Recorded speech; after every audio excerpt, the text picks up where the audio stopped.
Долго очекуваната фабрика за преработка на зеленчук во нашата република деновиве во Неготино почна со работа.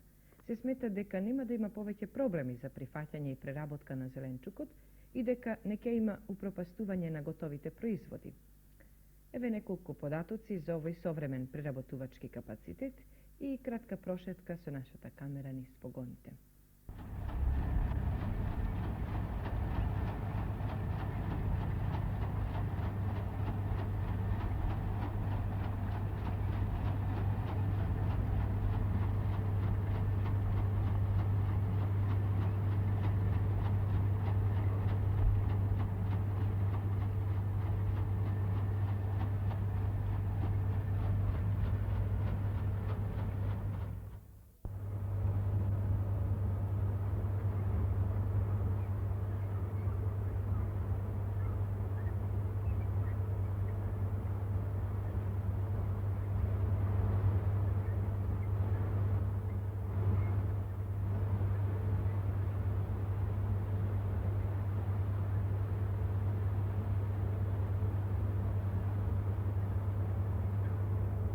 Фабриката за зеленчук Македонија има капацитет од 19.000 тони готови производи, а за да се добие ова производство потребно се околу 40 милиони сировина.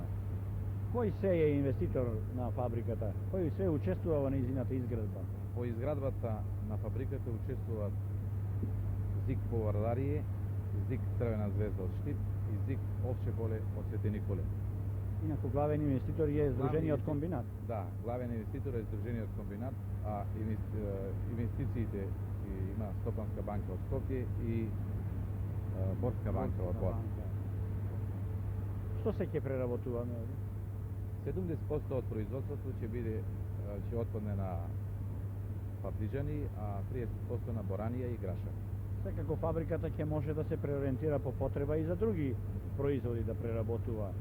Да, во перспектива фабриката ќе треба да преработува стокови од паптижани и од други. Опремени ли сте со достатно кадар?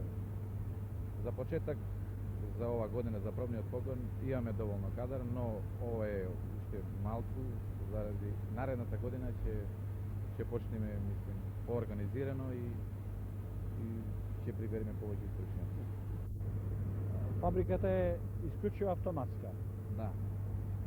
Линијата за домати е од Италија, Роси Катели, а линијата за грашки и борани е од Марвел Плат, енглеска. Линијата е автоматска и имаме вакуумско делење линија од 350 тона која е автоматска и од 150 тони полуавтоматска за пунење за борани. Можеме да ја погледаме малку.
17. до 19. Гевгелија беше домаќин на 19-тите смотри на земјоделските работници трактористи од Социјалистичка република Македонија под покровителство на земјоделскиот комбинат Винојук.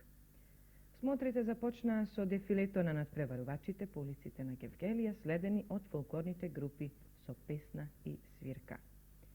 Веднаш посвеченото отворање на смотрите започнаа интересните надпревари во спретно возење со трактор и приколка, а потоа другите надпреварувачи ги започнаа и надпреварите воорање со лесни и тешки трактори во разни дисциплини. Во рамките на надпреварите се одржаа и демонстрации на разни земјоделски машини. Особен интерес предизвика кај присутните малите, но многу силни трактори. Вистинска празнична и надпреварувачка атмосфера. Опште е впечатокот дека ваквите смотри надпревари што ги организира Републичката конференција на народна техника на Социјалистичка република Македонија, заедно со другите заинтересирани општествени форуми, има повеќе кратно значење.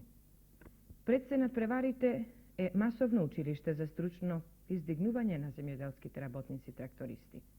Во развојот на современото земјоделство, трактористите се основното јадро во групите земјоделски работници, бидејќи скоро сите земјоделски работи се изведуваат механизирано и поради тоа трактористите се всушност современи земјоделски работници.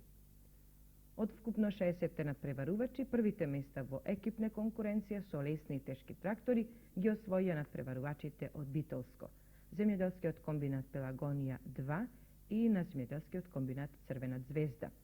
Во поединечна конкуренција наградите ги освоја Киро Георгиевски од Битолско, Никола Јаневски од Пелагонија и Љубе Милошевски од Куманово.